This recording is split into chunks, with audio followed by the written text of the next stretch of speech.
তোমাদের কি মনে হয় যে লোন নিয়ে শুধুমাত্র সর্বনাশই হয়, না লোন নিয়ে ধনী হওয়াও যায়? আজ আলোচনার বিষয় কি হচ্ছে এইটাই, যে লোন নাও, তুমি জীবনে চলার পথে লোন নাও, কিন্তু লোনটাকে নাও তোমার জীবনটাকে গঠন করার জন্য, তুমি জীবনে প্রতিষ্ঠিত হওয়ার জন্য। লোনের প্রত্যেকটা, লোন বলে না, প্রতিটা জিনিসের দুটো দিক আছে, একটা ভালো একটা খারাপ। আমরা কেন ব্যবহার করছি লোনটা বেশিরভাগ ক্ষেত্রে আমরা ব্যবহার করছি আমাদের লায়াবিলিটি এবং আমাদের যে ওয়ান্ট এর পেছনে যাওয়ার জন্য, সোয়াপ করার জন্য। ধনী হওয়ার জন্য লোন নাও, ধনী দেখানোর জন্য লোন নেবে না। ধনী দেখানোর জন্য লোন নেওয়াটার জন্য তুমি কিন্তু তোমার জীবনটাকে একেবারে শেষ করে দেবে। ইয়েস, আমি তোমাকে পরিষ্কার উদাহরণ দিয়ে বোঝাচ্ছি, তাহলে তুমি বুঝতে পারবে। সোয়াপের জন্য লোন কি, কেন লাক্সারিজের জন্য লোন নিতে বারণ করছি? আর লাক্সারিজ লোন কোনটা লাক্সারিজ লোন? আমার মনে হয়, আমার ক্ষেত্রে যেটা মনে হয় যে লোন নিয়ে বাড়ি করাটাকেও আমি লাক্সারিজ মনে করি। অনেকে সেই ব্যাপারটা হয়তো আমার সঙ্গে একমত হবে না, কিন্তু আমি জানি 10 জনের মধ্যে 9 জন বাড়ি করে সোসাইটি, পরিবার, বাবা মা, বিভিন্ন জনের চাপে। কারণটা কি? চাকরি পেয়েছিস, বিয়ে দিতে হবে, সংসার করতে হবে, সুতরাং একটা বাড়ি করতে হবে। এই মুহূর্তে বাড়ি করার টাকা নেই, কী আছে তাতে? লোন নিয়ে বাড়ি কর। আমার সোসাইটি, আমার 9 জন বন্ধু বাড়ি করেছে, আমি করিনি। এটা খারাপ দেখাচ্ছে, ভাড়া বাড়িতে থাকবো, কতদিন ভাড়া বাড়িতে থাকবো? সো আমি একটা লোন করে বাড়ি করে নিলাম।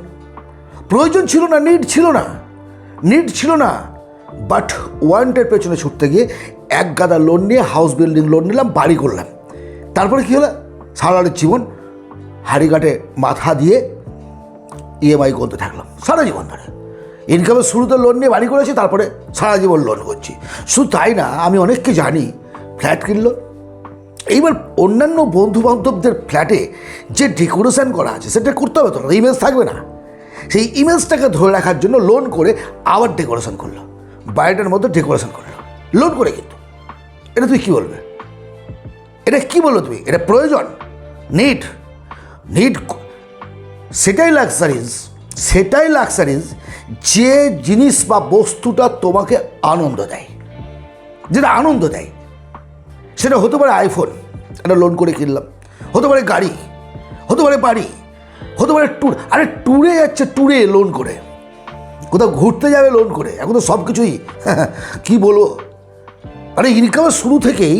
আর আমার তো মনে হয় মধ্যবিত্তদের জন্যই লোনের জন্ম হয়েছে। বুঝতে, একজন সার্ভিসম্যান 40,000 টাকা মাসে বেতন পায়, ব্যাংকে যাক লোন নেওয়ার জন্য, দেয়ার লোন হবে। আর পাশাপাশি তার সঙ্গে 5 লাখ টাকা মাসে ইনকাম করে যে বিজনেসম্যানটা, সে লোন নিতে যাক, তাকে 10 বার ঘুরতে হবে। কারণটা কি? সার্ভিসম্যান মাস গেলে 40,000 টাকা বেতন পাবে, সেটা ব্যাংক জানে। যার নির্দিষ্ট একটা ইনকাম আছে, কোনো ঝামেলা নেই, কোনো রিস্ক নেই, সালা লোন দিয়ে দে, ওই তো যেভাবে হোক মাস গেলে পরে টাকা শোধ করবে। এটাই তো। আর বিজনেসম্যানের ক্ষেত্রে রিস্ক আছে, পালিয়ে যাবে, কোথায় বিজনেস চলবে, এভাবে দেউলিয়া হবে, আবার সারা ঝামেলার শেষ নেই। আর সার্ভিসম্যান যদি পালিয়েও যায়, চাকরি ছেড়েও দেয়, যদি সে বিজনেসও করে, প্যান কার্ড দেয় একটাই নাকি না চেঞ্জ যাবে। ওর গ্রিপ তো আমার হাতে থাকছে, ওর গ্রিপটাকে তো ধরে রাখতে পারছে। ক্যালকুলেশন করো, নিজেকে জিজ্ঞেস করো। আরে ক্রেডিট কার্ড ধরো, ক্রেডিট কার্ডের একটা লিমিটেশন 1 লাখ টাকা। যখন মার্কেটিং করছি আমরা যখন বাজার করছি বা কোনো কিছু করছি, মনে হচ্ছে বাপের টাকা, হ্যাঁ স্যার 1 লাখ টাকায় তুলে নিলাম। এবার যখন আমার কাছে বিল আসলো, টাকাটা আমাকে শোধ করতে হবে তো, কোথা থেকে? আমার বেতন 30,000 টাকা। এই 30,000 টাকা বেতনে 1 লাখ টাকা শোধ করবো কী করে? আবার লোন। আর সব থেকে মারাত্মক লোন হচ্ছে ক্রেডিট কার্ডের লোন। কারণটা কি? 40 থেকে 50% ইন্টারেস্ট পার ইয়ার। ভালোভাবে ক্যালকুলেশন করে জিনিসগুলো বোঝো। আবার তুমি ক্রেডিট কার্ডকে ব্যবহার করে ইনকাম করতে পারবে। তোমাকে বললাম, তোমার লিমিটেশান মনে করো 1 লাখ টাকা। 1 মাসের জন্য তোমাকে কোনো ইন্টারেস্ট দিতে হবে না। এখন আমি একজন বিজনেসম্যান, আমি হোলসেল বিজনেস করি বা খুচরো বিজনেস করি, যা কিছু করি। 50,000 টাকা তুললাম, মাল কিনে নিলাম। আমি জানি 50,000 টাকার মালটা আমার 15 দিনে বিক্রি হয়ে যাবে, এবং সেখান থেকে 20% যদি আমি লাভ করি, তাহলে 50,000 টাকা ক্রেডিট কার্ড থেকে তুলে বিজনেসে লাগালাম, 15 দিনের মধ্যে বিক্রি করে দিলাম, শোধ করে দিলাম, টাকাটা ফুলফিল হয়ে গেল। ইন্টারেস্ট লাগলো না, অন্যের টাকায় বিজনেস করলাম। ক্রেডিট কার্ডকেও ইচ্ছে করলে সঠিকভাবে ব্যবহার করা যায়। আমি 1 মাস পার করব না, 1 মাসের মধ্যে আমি টাকাটা বিজনেস পারপাসে খাটাবো, অ্যাসেস্ট বাড়ানোর জন্য খাটাবো, লায়াবিলিটি বাড়ানোর জন্য নয়। লায়াবিলিটির জন্য, আইফোন কেনার জন্য বা একটা বাইক কেনার জন্য, গাড়ি কেনার জন্য, সব। গাড়ি কেনাটাও কিন্তু দু ধরনের হয়, এক অ্যাসেস্ট আর একটা লায়াবিলিটি। তুমি একটা গাড়ি কিনে ওলা উবেরকে দিলে, অথবা তুমি গাড়িটাকে কোনো অফিসে দিলে, লোন করে কিনেছো, সেখান থেকে তোমাকে একটা ইনকাম দিচ্ছে, সেটা তোমাকে আর্নিং দিচ্ছে, মাসগাল টাকা দিচ্ছে। এটা কিন্তু তোমার শপের জন্য নয়, এটা লাক্সারিজের জন্য নয়, এটা তোমার ইনকামের জন্য লোন। এটা গুড লোন, এটি হচ্ছে গুড লোন। কোটি কোটি টাকার মালিক জিও যখন শুরু করে, কোটি কোটি টাকা লোন সরকার কাছে নিয়েছে লোন। ওরা লোন নেই আরও কোটি টাকা ইনকাম করার জন্য। জিও দাঁড় করলো, প্রচুর টাকা ইনকাম করছে, আর আমরা লোন নিচ্ছি নিজেকে ধনী দেখানোর জন্য। ওরা ধনী আছে, ধনী হওয়ার জন্য আরও লোন নিচ্ছে।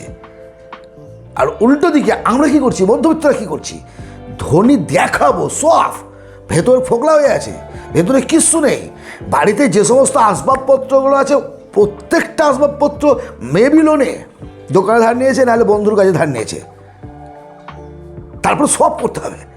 এই সব জিনিসগুলো, এই ট্র্যাপগুলো থেকে যদি তুমি বেরিয়ে আসতে না পারো, তুমি জীবনে কোনো দিন ধনী হতে পারবে না, জীবনে কোনো দিন ধনী হতে পারবে না। আমি বলছি, আবারও বলছি, লোন নাও, লোন থেকে তুমি সম্পত্তি বাড়াও, অ্যাসেস্ট বাড়াও। লোন নিয়ে লায়াবিলিটি বাড়াবে না। লোন খারাপ না, আবার লোন খারাপ। যত দ্রুত সম্ভব ক্রেডিট কার্ডের লোন শোধ করো, ক্রেডিট কার্ডের লোন শোধ করো। আশা করি আজকের আলোচনায় লোন ভালো না খারাপ, এবং লোনটাকে কিভাবে ভালো পারপাসে ব্যবহার করা যায়, আবার খারাপ উদ্দেশ্য ব্যবহার করা যায়, লোন গলার কাঁটা কখন হবে, আবার গলার মালা কখন হবে, সমস্ত বিষয়টা সংক্ষেপে হলেও তোমাদের বোঝাতে পেরেছি। যদি ভালো লাগে, পছন্দ হয়, বন্ধুবান্ধবদের মধ্যে শেয়ার করো। লোনের চক্করে পড়তে দিও না কাউকে, নিজেও পড়ো না। আর লোন নিলে সেটার থেকে ইনকাম করার চেষ্টা করো। যে ইন্টারেস্টটা তুমি ব্যাংকে দেবে, সেই ব্যাংকে দেওয়া ইন্টারেস্টের টাকা যেন তোমার বিজনেস থেকে উঠে আসে বা তোমার অ্যাসেস্ট থেকে সেটা উঠে আসে, তাহলে কখনোই লোন খারাপ নয়। সেই ক্ষেত্রে লোন অবশ্যই ভালো। আর যদি তুমি তোমার শো আপের জন্য, তোমাকে ধনী দেখানোর জন্য লোন করে থাকো, তাহলে সেটা অবশ্যই খারাপ। হ্যাঁ, তুমি আইফোন কেনো, মোবাইল কেনো, আবারও বলছি, যদি মোবাইলটা থেকে তুমি রিল বানাও, ইনকাম করো, অ্যাসেস্ট তো, সেটা তো অ্যাসেস্ট, সেটা লায়াবিলিটি নয়।